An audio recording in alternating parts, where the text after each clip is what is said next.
ನಮಸ್ಕಾರ ಎಲ್ರಿಗೂ.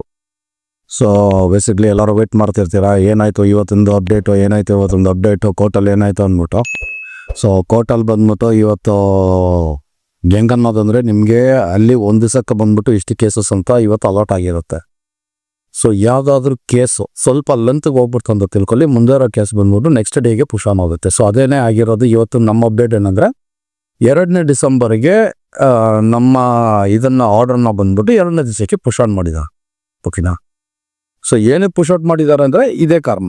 ಸೊ ಇವತ್ತು ಬೆಂಚ್ ಮೇಲೆ ಕೇಸ್ ಬಂದಿಲ್ಲ, ಡೈರೆಕ್ಟಾಗಿ 2ನೇ ತಾರೀಕಿಗೆ ಪುಷ್ ಆನ್ ಆಗಿದೆ. ಯಾಕಂದರೆ ಈಗ ಆರ್ಡರ್ಸಲ್ಲಿ ಇರೋದು, ಇದು ಯಾವುದೇ ವಾಕ್ವಾದ ಏನಲ್ಲಿಲ್ಲ, ಆರ್ಡರ್ಸಲ್ಲಿ ಇರೋದು. ಇದು ಆರ್ಡರ್ಸ್ ಅರ್ಥ ಏನಂದರೆ, ಆರ್ಡರ್ ಬಂದ್ಬಿಟ್ಟಿದೆ, ಈಗ ಜಡ್ಜ್ ಅವ್ರು ಬಂದ್ಬಿಟ್ಟು ಡಿಸಿಷನ್ ತಗೋಬೇಕು.